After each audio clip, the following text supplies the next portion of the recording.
All right, so this is the start of our actual study of the ancient Greek artworks that you need to know for the AP. Our first period of Greek history that we are going to talk about is what we call the Archaic period. Okay, essentially it goes from circa 600 to 480 BCE. Okay, this is the period that precedes what we call the classical period, okay?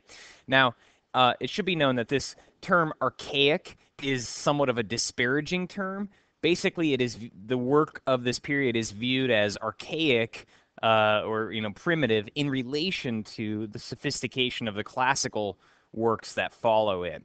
But you'll see that trajectory of of improvement that we've talked about in class that happens in ancient Greek culture um, is already happening in the Archaic period, and really the works become very sophisticated within this Archaic period.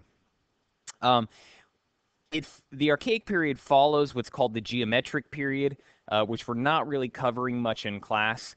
The Geometric period is you can see some works in your book. We looked at that pretty crude small bronze sculpture of Heracles battling a centaur. And then also that funerary crater where the mourners were pulling out their hair. Those are geometric period works. Um, if you remember, we talked about how the Greek culture kind of emerges around 900 BCE. So this archaic period starts around 300, or I'm sorry, yeah, 300, 3 centuries after the start of Greek culture. Um, it is a huge surge in cultural advancement um, in terms of art, as well as many of our other Greek art forms, literature, philosophy, poetry, architecture. You can really think of the trajectory of ancient Greek civilization or ancient Greek culture as a time of a few surges, okay? Um, Basically, the culture is uh, proceeding at a certain way, and then the archaic period is kind of a an intense ramp up in sophistication, and then that ramp upward intensifies throughout the classical period. This surge or rapid improvement that happens during the archaic period can be seen through a couple different lenses. One, through that lens of humanism, that the Greeks were once again so focused on human improvement and human innovation that that is one reason that their art becomes more sophisticated at such a rapid pace. Another and more tangible uh, explanation for this art, for the surge in the quality of artwork during the Archaic period, is through cross-cultural contact through the Mediterranean sea trade. In particular, during this time, the Greek states are trading with Egypt, as well as the various Mesopotamian cultures. And so those two artistic and cultural traditions sort of cross fertilize or infiltrate the Greek culture. During this time, wealth is also growing. Anytime wealth is growing in any culture, really throughout time, you're going to see a surge in artworks. More people are commissioning artwork. Often, this will also result in a surge in public monuments, temples, other forms of architecture, and whatnot. This is also the period in which those Doric and Ionic Greek architectural orders emerge. We are not really going to talk about them in the context of the Archaic period, but I do want you to know that this is the time period in which those styles emerge. The Corinthian architectural order, which is really a variation on the Ionic, comes much later. This is also the time in which life-size freestanding sculpture, like the Anavisos Koros that we're going to be studying, this is the time in which those types of sculptures emerge. Prior to the Archaic period, you only had small little sculptures like that small bronze of Heracles and the Centaur, or relief friezes. All right. Okay, so let's talk about the freestanding sculpture. We're going to look at two early examples of a male and female statue, and then look at the slightly later ones that are going to be our focus. First of all, some terminology for these sculptures. The male sculptures from Archaic Greece are called koros. Okay, essentially this just means youth. I'm not going to teach you guys the plural because I think it muddies the waters, so to speak. Okay, because they're slightly different words for the plural of these statues. The female are called kore, and this means woman. Okay, but they are known by their vocabulary words here of koros and kore statues.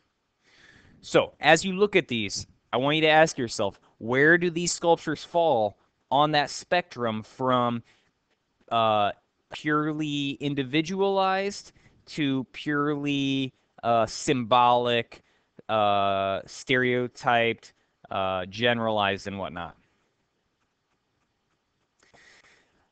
These Koros and Kore statues were produced by the thousands. They were used in a few different ways. One of the most common ones is that they were grave markers. Okay, so if a young man died, a notable young man, perhaps a soldier, perhaps an accomplished athlete, he might get a grave marker like this Koros here. Okay. Similarly, these Kore statues often depicted priestesses, um, these sorts of notable female figures, okay? Um, these things would sometimes depict gods themselves or be offerings to gods. You would sometimes see these Koros and Kore statues lining the path to a religious sanctuary. They served many purposes. As you look at these, I hope you've already noticed the obvious difference between these two figures, being that the male is nude and the female is clothed. This is always going to be the case. Well, I should say, for centuries, this is going to be the case in Greek statues. These are two slightly later ones, and these are the two works you're going to have to know for the AP. And we'll get into them in detail here in a second. But first about this nude male, clothed female issue, okay? The Greeks associated the young, athletic male body with fertility. It's really the opposite of the way we tend to think about fertility today, okay? They saw that the bloodline came through the man, and in a Greece being a very patriarchal culture, they were very male centered in their symbolism, in their in really just overall importance of the men versus the women. Okay, so in the way that we and many other cultures might associate like the nude female body with fertility and whatnot, for the Greeks it was the male. Okay, once again these were painted. I think you can definitely on this Kore over here you can see some residual paint, some little markings down here, and maybe even a little bit on our Koros over here. His hair is a little bit of a different color. Okay. And I think, sorry, this is a little redundant. Once again, the male Koros, they're depicting not Joe Schmoes, but notable male figures, whether they be deities or accomplished athletes or various types of warriors and heroes. And they would, once again, always be nude. Okay? Kore statues, the females, they're always clothed, and they would always be goddesses or priestesses. Now, when we see these two examples of Koros sculptures next to each other, we can really witness that innovation happening, okay? These are only 50 years apart. I mean, this is within the span of, one person's lifetime. The statues are going from looking like things like this very kind of oddly proportioned, very stiff, somewhat simplified anatomy to this one here 50 years later, which, despite the fact that they're still in the very similar kind of stiff hands at the hips pose, the anatomy here is extremely naturalistic. Okay? All right, and so here is that work. Um, it's called the Anavisos Koros. Anavisos, I'm forgetting right now whether that is the place in which it was discovered, or as I think it's the museum in which it's housed in Greece. Either way, it's commonly known as the Anavisos Koros. That's has nothing to do with the name of who this was dedicated to. It's just kind of a generic name that it has taken on over time. All right, so we're going to look at this. I put 530 BCE here. If you want to remember 600 BCE, if that's easier, that's of course going to be fine. And it's a marble sculpture. This archaic Greek sculpture would be an example of an actual preserved Greek sculpture. I know I said in class that the Greeks didn't really leave us much. Most of what we have that we call Greek is actually a Roman copy. That tends to be true of classical Greek works, not so much with the archaic Greek works. We do know that this was a grave marker. It marked the grave of a soldier, somebody that died in battle. That said, it should not be taken to be a likeness, okay? Remember, this is just a symbolic depiction, similar to depictions of the Egyptian pharaohs. This is basically just a man. I want you to notice the expression that these archaic Greek sculptures tend to have. They seem to have a sort of slight smile, but still a kind of detached look in their eyes. Not too unlike those, perhaps our depiction of Menkaure and his queen. This is commonly called the archaic smile, okay? And it is just this strange facial expression that all archaic Greek sculptures have. This slight smile, a sort of like vacant complacency. It's possible that this is coming to us from the Egyptians through trade. This archaic smile disappears from Greek sculpture as we proceed or progress into the classical period. As Greek art evolves, it's going to become more and more naturalistic. So we're going to get more and more real facial expressions. We will get more and more believable emotions. But this early on, every sculpture is going to have that archaic smile, the same weird vacant stare. Another interpretation of this archaic smile is that these are, in a way, figures detached from this world, that they are often deities or the dead, and that they are not here acknowledging the living beings or the living world anymore. We don't really know, but it is this strange kind of artificial expression that will slowly go away as the artwork becomes more and more naturalistic, and as Greek artists are starting to become more and more attentive to the way that real bodies look and move. I'm sure that you guys have already noticed the pose of Anavisos Koros here and our other slightly older Koros, what's called the Metropolitan Koros. They both have that hands at the sides, left step forward. This most certainly is coming from Egypt. Okay, the Greeks were trading with the Egyptians. They would have seen Egyptian statuary that would have all had that same pose. And the Greeks here are likely imitating it. The Egyptians would have been uh, a more established, a sort of big brother culture, you know, a culture to idolize, a culture that was more advanced than them. So they're probably adopting Egyptian sculptural conventions for their own early sculptures.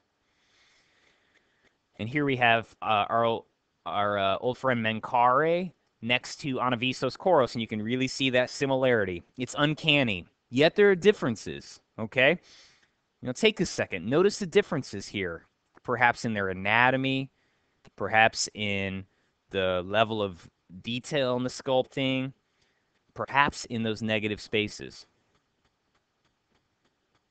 Um, these differences, I think, can help to reveal some essential differences in the cultures. Okay, whereas the Egyptians were focused on eternity and the everlasting life of the afterlife, therefore they sculpt their sculptures in such a way that they're unlikely to break by filling in all those negative spaces or leaving them filled in. The Greeks have a very different concept of the afterlife, one of doubt and mystery, and they are very focused on this life, their human lives in this world. Okay, so they are less concerned with preservation and more concerned with naturalism. These filled in gaps are not realistic. The Greeks don't do that. The Greeks carve it out, even if that means the sculpture might break, over time. Okay? Even the anatomy itself, while we're still in what we call the Archaic Greek period, you can see more naturalism in the abdomen and perhaps the feet uh, than you see in Menkaure here. Menkaure's anatomy, while he is fit, is somewhat simplified when compared to Anavisos Koros here. Okay, that's it for Anavisos Koros. Now we're going to move on to our one female example here. It's called the Peplos Kore, okay, from the Acropolis. We will be talking about the Acropolis when we get into classical Athens. But this is a archaic Greek work that was found at the Athenian Acropolis. Okay. Once again, the female sculptures, they're always deities or various types of priestesses associated with deities. The reason we call this peplos kore, and some of you guys may be familiar with this Greek garment called the peplos. I know in Latin sometimes the students have to recreate ancient Roman fashions. The peplos was a simple garment made of one big piece of fabric that would be pinned at the shoulder. And this girl was thought to be wearing a peplos, and that's how it got its name from archaeologists and art historians. We no longer think it's a young girl, nor do we even think it's a peplos, yet its name sticks and we call it peplos kore. In a moment, we'll talk a little bit about who this woman may be, okay? Because there are some theories on who this sculpture depicts. Maybe if you guys know a little bit about Greek, the Greek pantheon and whatnot, perhaps as you look at this figure, you can come up with some theories, some of your own informed theories about who Peplos Kore may actually be. You'll notice that her arm is missing. Um, it's highly possible that would, if we could find that arm, it would give us the one clue as to who she is. You can see that her arm is broken off here. Her arm was definitely bent at the elbow, so she probably was holding something. We don't know what.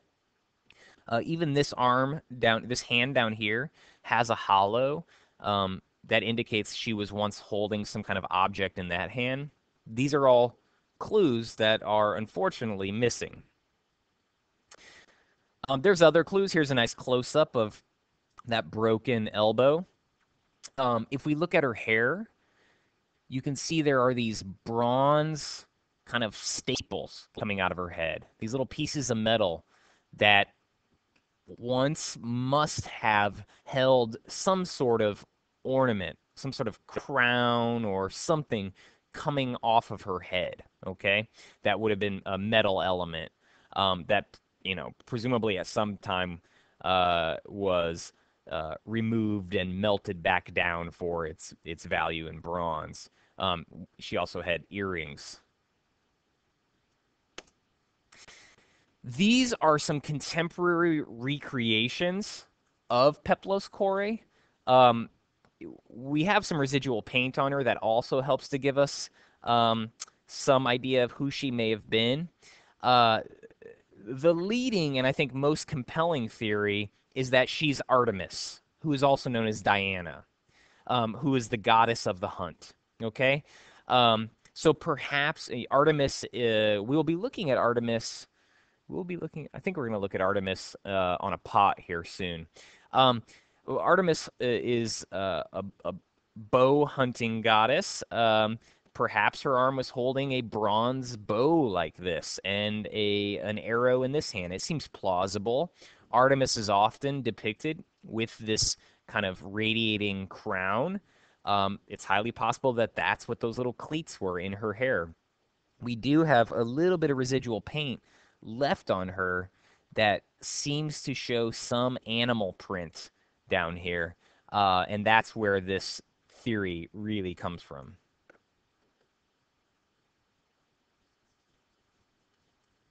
Okay, that will mark the end of the Archaic period. Um, and I'll stop this video, and after that, we're going to go on into Classical Greece.